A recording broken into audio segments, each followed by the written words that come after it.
오늘 우리가 함께 볼 하나님의 말씀은 욥기 17장입니다. 욥기 17장 3절부터 5절까지 말씀. 3절부터 5절까지 말씀 제가 봉독하겠습니다. 청하건대 나에게 담보물을 주소서. 나의 손을 잡아줄 자가 누구리이까? 주께서 그들의 마음을 가리어 깨닫지 못하게 하셨사오니 그들을 높이지 마소서. 보상을 얻으려고 친구를 비난한 자는 그의 자손들의 눈이 멀게 되리라. 아멘. 사람이 벼랑 끝에 몰리면 자기도 모르는 사이에 기도가 나옵니다. 어떤 사람이든 그렇습니다. 간절하고 절박하기 때문에 기도 말고는 답이 없다는 것을 깨닫게 되는데, 때로는 그 지점이 하나님을 만나는 자리가 되기도 합니다. 그래서 그리스도인의 관점으로 보자면, 믿는 자의 관점으로 보자면 가장 어렵고 어두운 시간이 하나님과의 관계를 새롭게 창조하는 생명의 시간이 될 수도 있습니다.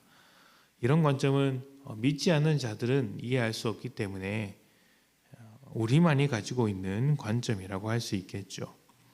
자, 그런데 이것은 하나님의 일하심과 관련된 관점이고, 오늘은 조금 다른 측면을 생각해 보고자 합니다.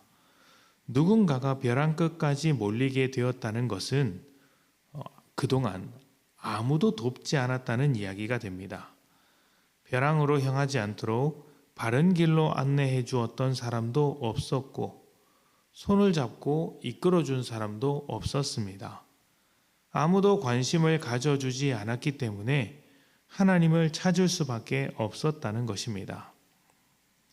예전에 교회에서 자주 듣던 간증 중에는 굉장히 어렵고 가난하게 살다가 알지 못하는 어떤 사람의 도움으로 인생의 반전을 그려냈다는 이야기들이 많았습니다.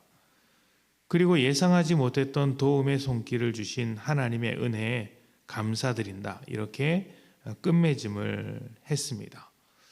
이전 이런 간증들을 들으면 참 감동적이기도 하지만 한편으로는 좀 안타까운 마음도 들었습니다. 하나님은 왜 같은 교회 성도들을 통해서 도움을 주지 않고 저 멀리 알지 못하는 사람을 통해서 도움을 주셨을까? 같은 교회 성도들이 돕지 않아서, 사랑과 긍휼의 마음으로 돕지 않아서 하나님이 저 멀리 알지 못하는 사람으로부터 도움을 받게 하신 것은 아니었을까라는 생각을 지울 수 없었습니다. 어쩌면 멀리서부터 도움을 받았다는 간증은 간증자가 가까이 있으면서도 돕지 않았던 사람들에게 은혜가 아니라 부끄러움으로 기억되어야 할 이야기일지도 모르겠습니다. 오늘 욥의 호소를 보면 손을 잡아줄 자가 아무도 없다고 이야기를 합니다. 지금 그의 곁에는 친구들이 있지 않습니까? 하지만 친구들은 자신들의 정의를 내세우기만 바빴고 하나님의 마음과 사랑이 없었습니다. 그리고 욥은 긍휼 없는 친구들에게 둘러싸여 지금 자신이 당하고 있는 고난에 더 큰 고난을 쌓아가고 있을 뿐입니다. 그래서 욥이 자신에게 손을 뻗어줄 자가 없다라고 이야기하면서 오직 기댈 곳은 하나님밖에 없다고 호소하고 있는 것이죠.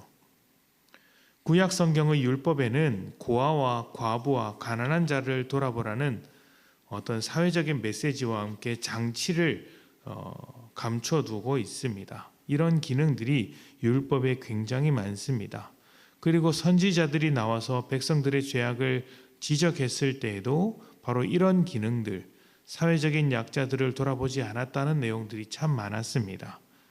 이런 것들은 무엇을 의미할까요? 공동체 내부에서 벼랑 끝에 매달려 있는 누군가가 있다면 그것은 하나님의 법, 하나님의 뜻이 제대로 작동하지 않고 있다는 증거라는 이야기입니다. 하나님은 사람을 관계 안에서 창조하셨고 관계 속에서 살아가도록 하셨습니다. 하나님과의 관계, 사람과의 관계, 자연과의 관계가 하나님께서 주신 관계들입니다. 그런데 이 모든 관계들 중에서 온전하지 못한 것들이 있을 때 누군가 벼랑 끝에 매달려 있다는 이야기가 되는 것이죠. 교회를 예수 그리스도의 몸이라고 인정한다면 우리는 서로를 돌아보아야 합니다. 교회에서 어떤 성도가 어려움을 당했을 때 돕지 못하고 다른 먼 곳에서 도움을 얻고 있다면 그것은 부끄러운 것입니다. 자기 몸을 자기가 돌봐야지 누가 돌보겠습니까? 자기 몸을 다른 사람에게 맡기는 사람이 있겠습니까? 가진 게 없고 줄 게 없어서 도울 수 없는 상황과 환경이 있을 수 있습니다. 그럴 땐 우리 모두 하나님의 도우심을 구하며 기도해야 합니다. 그런데 내가 가진 것이 있다면 도와야죠. 적어도 벼랑 끝에 서는 사람을 건져놔야 하지 않겠습니까? 저는 성도님들이 모두 부자가 되었으면 좋겠습니다. 그런데 그냥 나 혼자 잘 먹고 잘 사는 부자가 되는 것이 아니라 가진 것을 잘 사용해서 하나님의 덕과 사랑을 나타내는 부자가 되었으면 좋겠습니다. 자신을 위한 부자가 아니라 남을 위한 부자인 것입니다. 그리고 여러분도 그런 사람이 되시기를 원한다면 사실 부자냐 아니냐는 별로 중요하지 않다는 것을 짐작하실 것입니다. 내가 가진 작은 것으로도 얼마든지 남을 위할 수 있기 때문입니다. 중요한 것은 부자냐 아니냐가 아니라 남에게 줄 수 있느냐 없느냐 하는 것입니다. 이런 마음이 없는 사람은 부자가 되어도 절대 남에게 주지 않고, 이런 마음이 있는 사람은 가진 것이 없는 중에도 하나님 앞에 그리고 사람 앞에 돕기 위하여 꺼내놓을 수 있는 것이죠.